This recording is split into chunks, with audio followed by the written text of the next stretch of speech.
से डॉक्टर साहब को बुलाना चाहूंगा कि दिलों में विश्वास पैदा करता है, हम सब में कुछ आस पैदा करता है। मिट्टी की बात तो सब करते हैं, लेकिन बाबा वो है जो पत्थरों में भी घास पैदा करता है।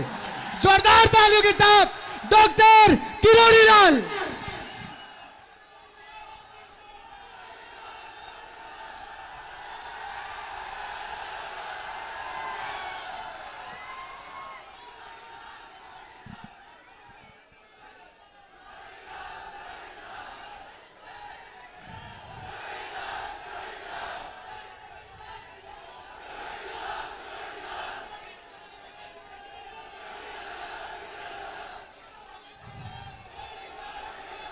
मेरे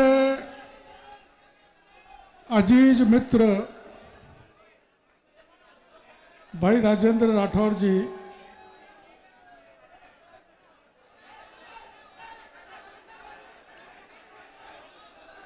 मेरा राठौर जी से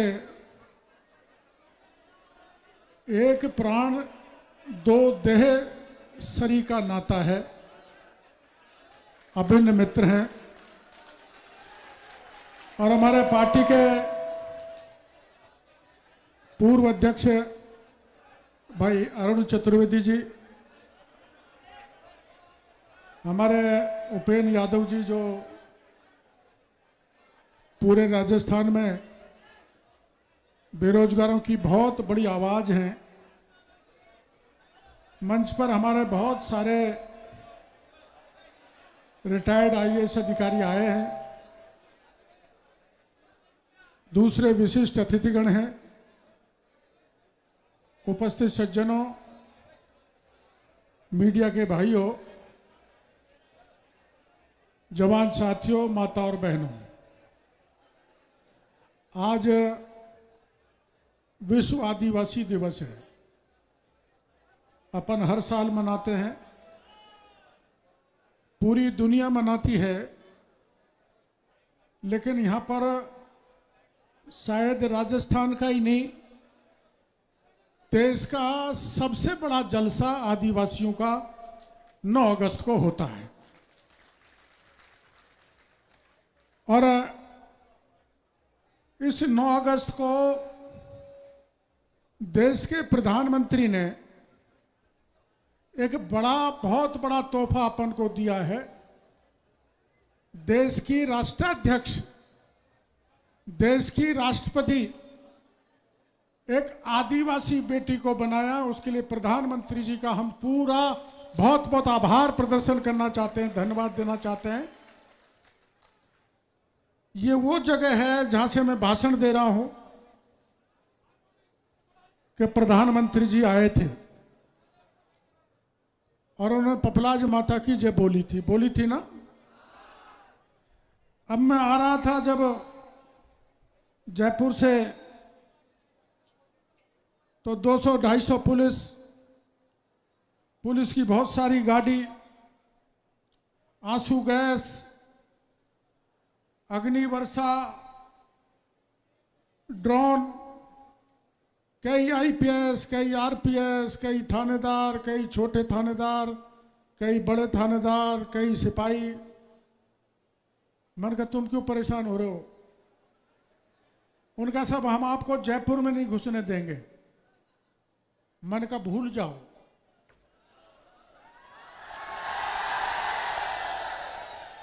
अरे भाई, गहलोत साहब ने ये कहा था, मैंने कहा था, जब आमागढ़ पे केसरिया झंडा फाड़ दिया था और महादेव जी की मूर्ति तोड़ दी थी, तो मैंने कहा था कि आमागढ़ पे मीन भगवान का झंडा फहराएंगे। मुख्यमंत्री जी, उनके कमिश्नर साहब ने कहा था कि आमागढ़ पे परिंदा भी पैर नहीं रख सकता। लेकिन मैं 70 साल का बाज और 8 दूसरे जवान, और पुलिस कितनी थी? ये मीडिया वाले बैठे हैं, 1000-1200 पुलिस, सबके हाथ में बंदूक, लाठी, वाटर कैनिंग, अग्नि वर्षा और ड्रोन सब रखे रह गए। और हम 3 बजे चढ़े, 7 किलोमीटर चढ़ाई करी। न सांप की चिंता करी, न घोररा की करी, न पैंथर की करी, न कांटे की करी, न कंकड़ की करी। जय जय शिव शंकर बोल के आमागढ़ पे झंडा फहरा दिया। तो गहलोत साहब की पुलिस रखी रह गई। आज फिर चुनौती दे रहा हूं, गहलोत साहब सुन लो। आपकी इंटेलिजेंस यहां पर है, पुलिस वाले भी यहां पर हैं, आपने यहां भी बहुत लोग छोड़ रखे होंगे। ये मेरी फौज, सबको तो नहीं ले जाऊंगा, देखो सबको नहीं चलना है। ना ना ना ना ना, मैंने उनसे वादा किया है कि 10,000 लोग होंगे, ज्यादा नहीं होंगे।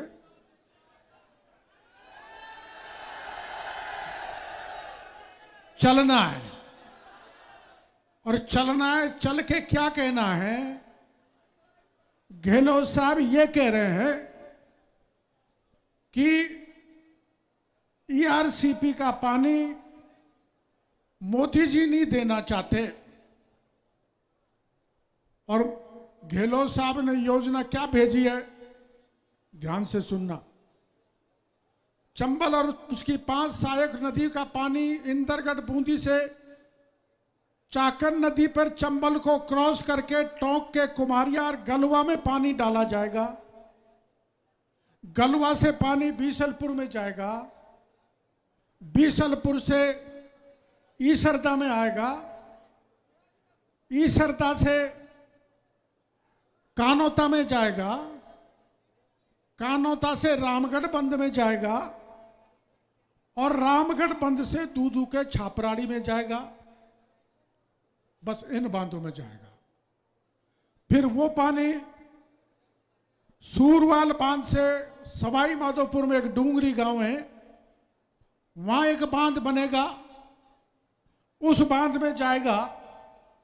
उस बांध से पानी काली सिल सपोटरा में उसमें जाएगा, वहां से पांचना में पहुंचेगा, पांचना से हिंडौन के जगर में जाएगा, और हिंडौन के जगर से बंद बारठा जो बयाना में वहां जाएगा, और बयाना से धौलपुर के पार्वती सागर, उर्मिला सागर, तालाब साई, इन बांधों में जाएगा।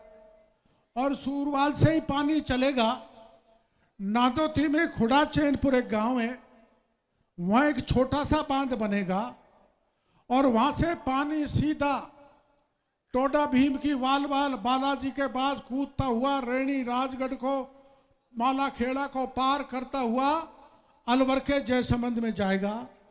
अब ये जो मैंने नक्शा बताया है, इन रास्ते में पड़ने वाला कोई इलाके के किसी बांध में पानी नहीं जा रहा है। यह है गहलोत साहब की ईआरसीपी की योजना।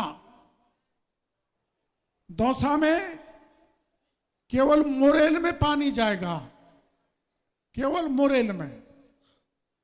दौसा में 13 बांध हैं, हमारे सूरजपुरा है, बिनौरी है, सिंगटोली है, अपना सैंथल का बांध है, रेडिया का बांध है, चांदराना का बांध है। एक बांध में भी एक बूंद भी पानी गहलोत साहब की ईआरसीपी का नहीं डाला जा रहा है। तो बताओ ये हमारे साथ बेईमानी है कि नहीं? और जहां मैं भाषण दे रहा हूं, ये झिलमिली नदी जिसका छोटा सा एनीकट ने वहां बनाया है, आगे मुरेल है, उसमें भी ईआरसीपी का पानी नहीं आ रहा। इसलिए हमारे जिले में एक बांध में, अलवर जिले में एक बांध में, भरतपुर में मात्र एक बांध में, तो सैकड़ों बांध रह गए। गहलोत साहब सुन लो, आपकी सीआईडी रिपोर्ट दे देगी, जितने भी बांध इन जिलों में 13 में, हर एक बांध को ईआरसीपी की योजना से जोड़ के केंद्र को भिजवाओ, वरना सड़क पर जंग होगी।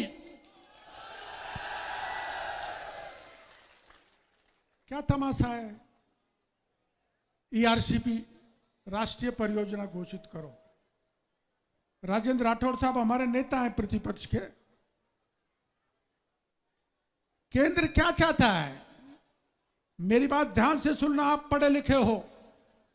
देश में जितनी भी राष्ट्रीय परियोजना आज तक घोषित हुई है, जितनी भी, देश आजाद हुआ है तब से अब तक वो 75% वाटर डिपेंडेबिलिटी पर सैंक्शन हुई है। और गहलोत साहब ने प्रोजेक्ट भेजा है 50% वाटर डिपेंडेबिलिटी का। दिल्ली कहता है, मोदी जी कहते हैं, केंद्रीय जल आयोग कहता है कि गहलोत साहब 75% वाटर डिपेंडेबिलिटी का, पानी निर्भरता का प्रोजेक्ट बनाकर मध्य प्रदेश के मुख्यमंत्री से सहमति पत्र भेज दो। इसको राष्ट्रीय परियोजना घोषित कराने की जिम्मेदारी हमारे पूरे राजस्थान की भारतीय जनता पार्टी की है। इस बात की गारंटी मैं यहां से देता हूं। लेकिन गहलोत साहब नहीं भेजना चाहते। गहलोत साहब आपको गुमराह करना चाहते हैं, आपको बहकाना चाहते हैं, वोट की फसल काटना चाहते हैं। और क्या कह रहे हैं? दिल्ली करेगा तो ठीक है, वरना मैं पूरा करूंगा।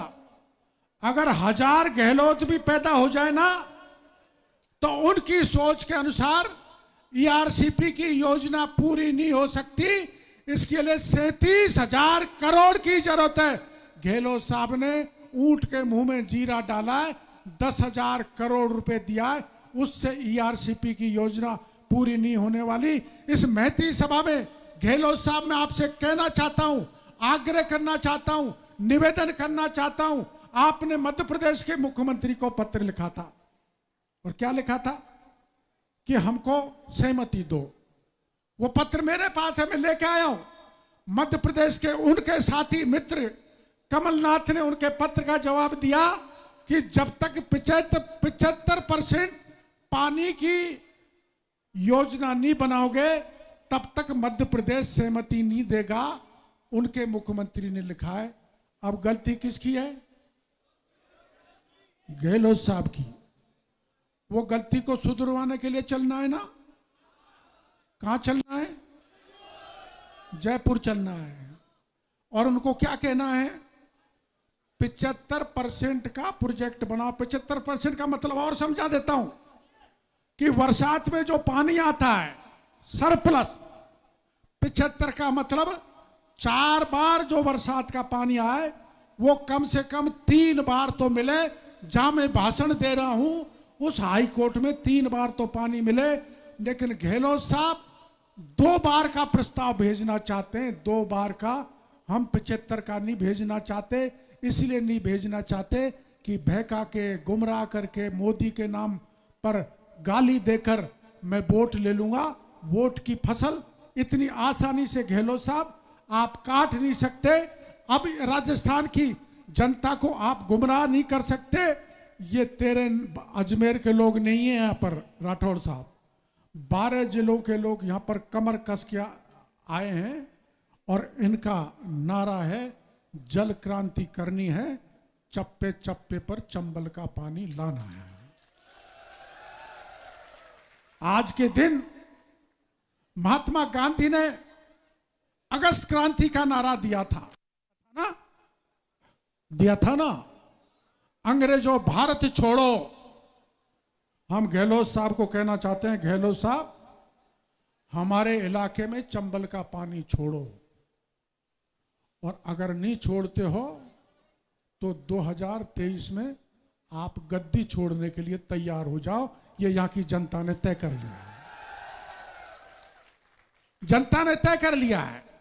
कितना बड़ा क्रूर मजाक, कैसा गुमराह करते हैं कि अगर दिल्ली ने पैसा नहीं दिया तो सारी योजना मैं पूरी कर दूंगा।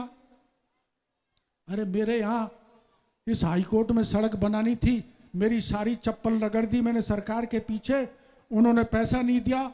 14 करोड़ नितिन गडकरी जी से लेके आया हूं अंदर की सड़क बनाने के लिए, दिल्ली से पैसा लेके आया हूं। और ये जो टूट गई थी अरंगल नांगल की सड़क, उसके 6 करोड़ रुपए गडकरी जी से लाके मैंने सड़क बनाई है। गहलोत साहब के पास पैसा नहीं है, खजाना खाली है। ये मैं कह रहा हूं, ये राठौर साहब ज्यादा बता सकते हैं। गहलोत साहब के पास खजाना खाली है, पैसा नहीं है। खजाना कहां है? खजाना मोदी के पास भरा पड़ा है। इसलिए मैं गहलोत साहब से कहना चाहूंगा कि अब अगर सच्चे ईमानदारी से आप इन 13 जिलों के लोगों को भला करना चाहते हो, कल्याण करना चाहते हो, तो मैंने सलाह कर ली है राठौड़ साहब से, आप अपने सारे एमएलए को ले चलो। हम सारे एमएलए चलेंगे, हमारे सारे एमपी चलेंगे। गहलोत साहब, आप हमारे साथ चल के मोदी जी से बात करो, और मोदी जी मना करे तो हम इस जनता के बीच में कहना चाहते हैं, जो गहलोत कहे वो करो। लेकिन गहलोत साहब मोदी के पास जाके बात नहीं करना चाहते, वो केवल गुमराह करके वोट की फसल काटना चाहते हैं। हम